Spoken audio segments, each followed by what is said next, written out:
अरे लाड़ो, क्या सूरत हाल है जंगल की। बारिश तो रुकने का नाम ही नहीं ले रही। मियाँ मौसी, मत पूछो। जंगल के कुछ हिस्सों में तो पेड़ टूट गए हैं और पक्षी बेघर हो गए हैं और बारिश ने तो तूफान का रुख ले लिया है। मियाँ मौसी, अब बस ऊपर वाले से दुआ करो कि ये बारिश जल्द से जल्द रुक जाए। जंगल में ये तूफानी बारिश हो रही थी। बारिश के कारण बहुत से पेड़ टूट गए थे। राजा जी भी जंगल को लेकर बहुत परेशान था। इधर लाड़ो के घर में मीना मौसी टूनी थी और लाड़ो ये सब बारिश बंद होने का इंतज़ार कर रही थी, जैसे ही बारिश बंद हो और वो पक्षियों की मदद करे। मंगलू, क्या सूरत हाल है जंगल की। बारिश के कारण जंगल को किस किस हिस्से को नुकसान पहुंचा है। राजा जी, जंगल का वो हिस्सा जो नदी के पास है, वहाँ पर बहुत से पेड़ टूट गए हैं और पक्षी बेघर हो गए हैं और कुछ पक्षी तो तूफानी बारिश में मारे भी गए हैं। मैंने वहाँ पर कुछ सैनिक भेजे हैं इनकी मदद के लिए। अब आप बताएं आगे हम क्या करें। मंगलू, तुम सब सैनिकों को साथ ले जाओ। किसी किस्म की भी कमी नहीं आनी चाहिए भोजन की और ना ही किसी और चीज़ की। जितना भी भोजन चाहिए तुम्हें गोदाम से ले लो और लकड़ियाँ भी जितनी तुम्हें चाहिए वो भी ले लो। सब सैनिकों को साथ ले जाओ और जल्दी से घर बनाओ जिन पक्षियों के घर टूट गए हैं, और पक्षियों को मजबूत पेड़ पर घर बना कर देना और इन सब को भोजन दो ताकि इस मुश्किल वक्त में उनको भोजन तलाश ना करना पड़े और ना ही उनको भोजन की परेशानी हो। और बाद में मुझे ज़रूर बताना। अब तुम जाओ जल्दी से।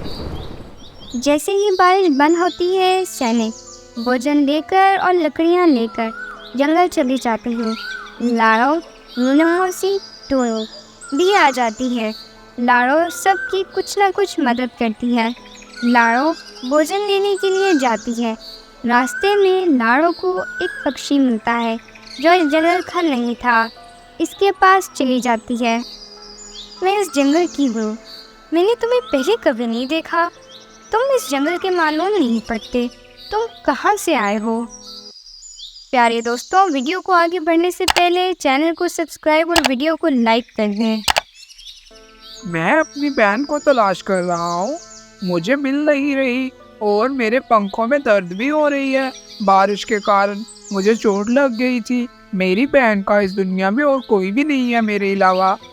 बबलू इस जंगल का नहीं था। वो और इसकी बहन तूफानी बारिश के कारण बिछड़ गए थे।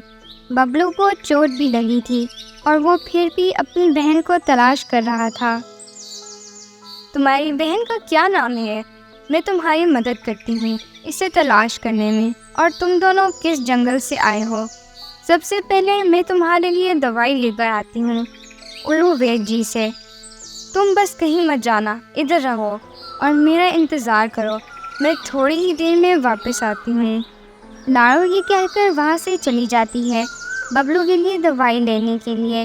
बबलू परेशान था। वो अपनी फिक्र किए बगैर अपनी बहन को तलाश करना शुरू कर देता है। गोरी भी बबलू को आवाज़ लगाती है और बबलू गोरी कव्वे के पास चला जाता है।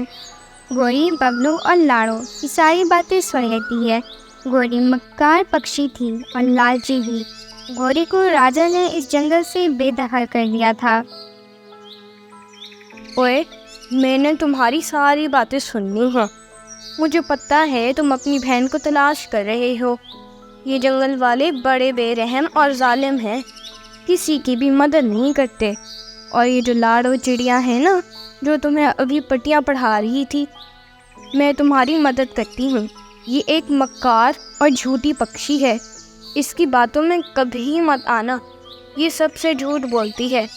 अगर तुम मेरा कहना मानो तो मैं तुम्हारी मदद कर सकती हूँ और तुम्हें तुम्हारी बहन से मिलवा सकती हूँ।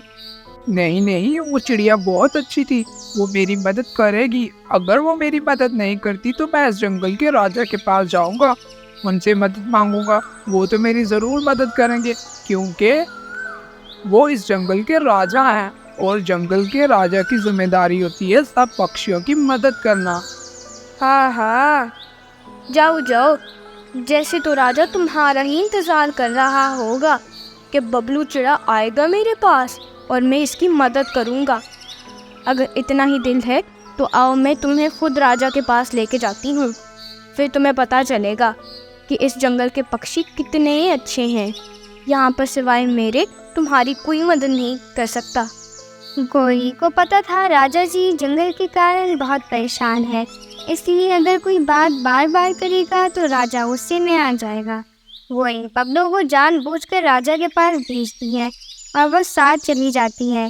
खुद वो बाहर रहती है और सारी बातें सुनती है। बबलू राजा के पास चला जाता है। राजा जी, मेरी मदद करें, मैं तूफानी बारिश के कारण अपनी बहन से पिछड़ गया हूँ। मुझे आपकी मदद चाहिए। तुम देखने में तो इस जंगल के नहीं लगते। मैं सब पक्षियों को जानता हूँ। तुम किस जंगल से आए हो? और मदद के लिए बाहर सैनिक खड़े तो हैं, तुम उनसे मदद मांग सकते हो और तुम्हें अंदर आने की ज़रूरत नहीं है। अब जाओ यहाँ से। अपना मसला बताओ, वो तुम्हारी ज़रूर मदद करेंगे। बबलू वहाँ से चला जाता है। वो गौरी को सारी बात बताता है, पर गौरी ने पहले ही सारी बातें सुन ली थी। मैंने तो तुम्हें पहले ही कहा था, वो चिड़िया भी झूठी है और ये राजा भी। ये तुम्हारी मदद नहीं करने वाले। सिर्फ मैं ही हूँ जो तुम्हारी मदद कर सकती हूँ, लेकिन तुमने मेरी बात नहीं मानी। अब मैं तुम्हारी मदद एक शर्त पर ही कर सकती हूँ कि तुम मुझे अपनी रानी मानोगे और मेरा हर आदेश मानोगे। क्या रानी? मैं क्यों तुम्हें अपनी रानी मानूं? मैं तो तुम्हें अभी जानता तक नहीं हूँ और तुम्हारे आदेश क्यों मानूं? लगता है तुमने अपनी बहन को तलाश नहीं करना। हाँ, मैं तलाश करना चाहता हूँ अपनी बहन को। मैं तुम्हें अपनी रानी मानूंगा और तुम्हारे हर आदेश मानूंगा। मैं तुम्हें गुफा में लेकर जाऊंगी। वहाँ पर एक जादुई पौधा है। जब तुम वो खाओगे तो तुम भी राजा बन जाओगे। फिर तुम्हें इस जंगल के राजा से लड़ाई करनी होगी और चील को मारकर मुझे रानी बनाना होगा, और फिर मैं तुम्हें अपना सैनिक बना लूँगी और हम दोनों इस जंगल पर राज करेंगे।